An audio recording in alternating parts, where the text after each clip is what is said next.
In today's video, we're going to be taking a deep dive into the upcoming pattern, taking a look at the tropics, which very much have surprised me. We actually have two new tropical storms out there in the Atlantic. Both of the systems that I've been kind of doubting would ever see development have both developed, which is shocking to me. Kudos to the National Hurricane Center as they've been kind of increasing the probabilities recently.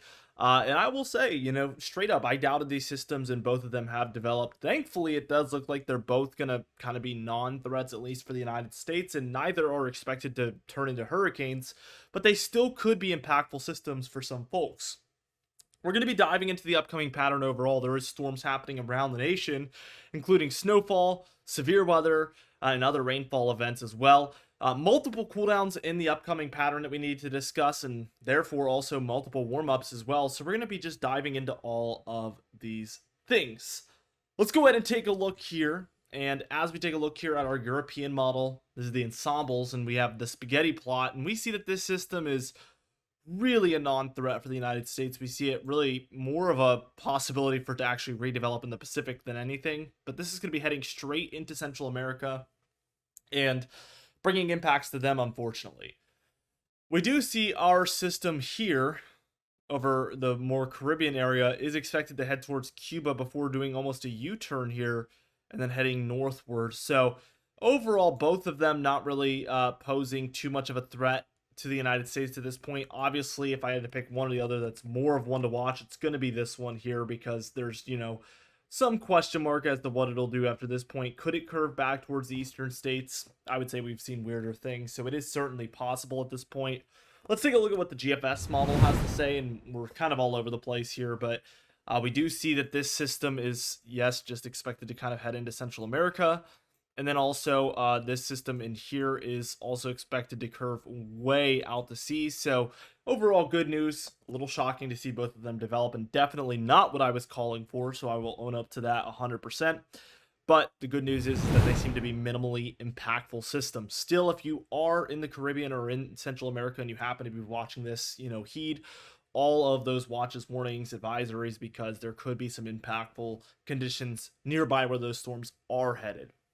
Let's take a look here at the European model and just the overall upcoming pattern. I want to take a look at this afternoon. What we see is really a quieter pattern. We do see some rain and snowfall for the Four Corner states, a little bit going on up here in the Pacific Northwest, but really not too much outside of that. We're in a little bit of a flat jet stream pattern, so very, very average temperatures in the east and for the most part out west as well. Let's take a look here at tomorrow on Sunday, October 20th.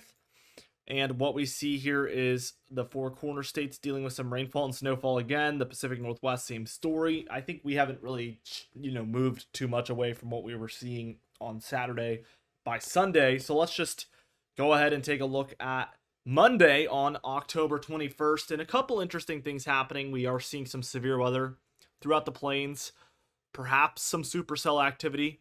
There's definitely a possibility for it for Nebraska, Kansas, Oklahoma, Texas.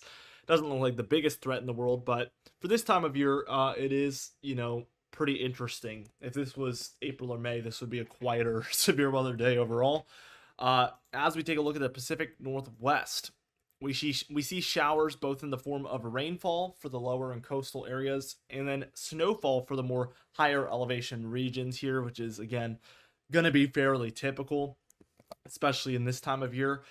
As we take a look at Tuesday, things begin to get really, really interesting. We have a low here on the very southern end of the Hudson Bay, which has been historically bringing our cooldowns into the east. And by historically, I mean over the past couple of months.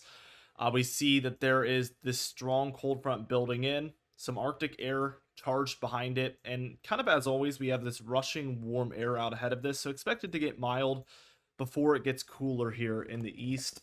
By the time we reach the Wednesday timeframe of the 23rd, we do begin to see things diving down.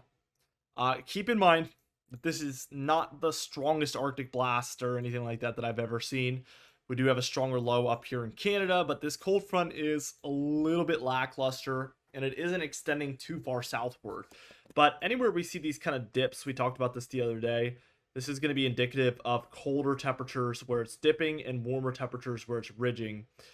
Same story here the further south you go. So everything's kind of dipping here in the east. This is going to bring overall slightly cooler than normal conditions in the east, at least by the time we're looking at midweek next week. So that's Wednesday the 23rd. Thursday the 24th, that front kind of passes. We still have a little bit of a dip in the east, but it's not as dramatic as it was on Wednesday. And even by the time we reach Friday here, we see that it is still fairly present, I would say. It is still bringing some cooler conditions, even by this point. Again, indicated by the dipping. Watch the ridging and the dipping here, so we see the overall pattern here. There is some interesting precipitation happening, especially for the Ohio Valley and some of the Midwest here. And this could bring about some showers. It's a little cold for severe weather, but perhaps there's some thunderstorms in there. It would be hard to say for certain.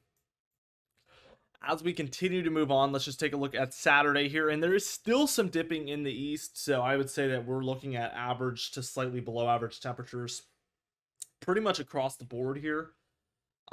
As we kind of take a look at some of the precipitation ongoing, we do see some showers both in the form of rainfall and snowfall again for the Northwest. So that is certainly a trend I'm watching. We are seeing more and more activity up there, and that's very La Nina like, as we mentioned yesterday. So kind of typical as to what we expect to move into fall and in the winter time here. We do expect to see some patterns like this setting up. We do have a weaker low over the northern plains with some precipitation above it. Very light showers, I would say, is the most likely thing happening here. As we take a look at the east, we do have a very weak low, even weaker than the central plains one off the mid-Atlantic, and this could bring some showers and maybe a little bit of wind, but nothing major yet. We'll have to see. It really moves off, so nothing too concerning overall. Sunday on the 27th, again, we're kind of continuing this quieter pattern. We're back to a much flatter jet stream. We do have some showers here for the Dakotas, as well as Canada to the north of there. Some precipitation nearby Idaho and Montana. And then also for the Midwest into the Great Lakes, we have a little bit of a heavier rainmaker, but it's still just heavier showers. It's kind of hit or miss, so not a big time consistent rainfall event by any means.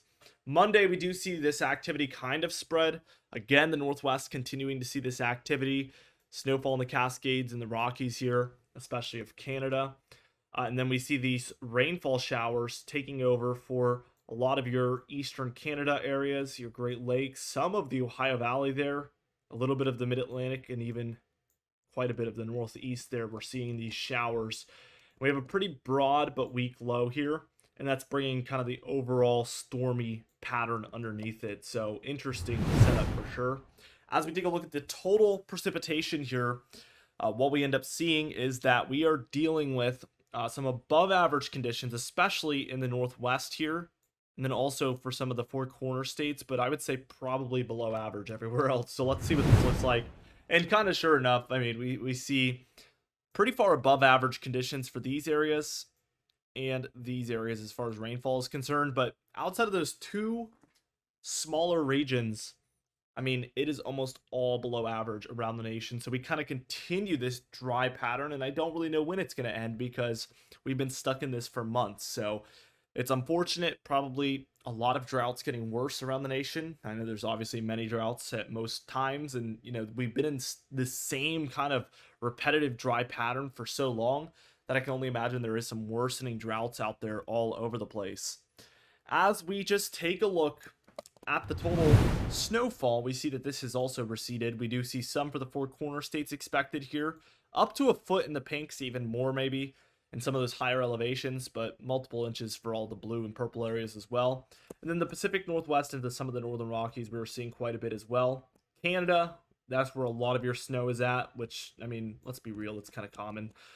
We see heavier amounts, especially in the west, but also some of the east there of Canada, where we're seeing up to a foot there in some of those pink areas. So some heavier pockets of snowfall certainly all over the place. Let's take a look here at the temperature pattern overall, and we are still slightly cooler than normal in the east.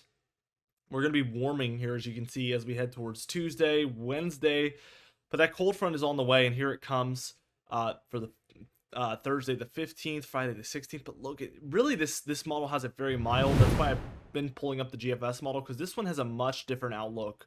When we watch this cool down spread in, look at Wednesday, Thursday, Friday, it reaches all the way to the deep south, and I think that that's a lot more in line with what we've been expecting. Obviously, it could be milder than this, and I would say in the greens, this is a considerable uh, amount of below normal temperatures. That's pretty far below average, 10 to 15 degrees in the greens, so certainly a pretty decent cool down here on the GFS model. We do warm up after that one, but look at this. We get another cool down as we reach kind of the early November time frame here, moving into the east, and this could be an even more major one on the way if this verifies.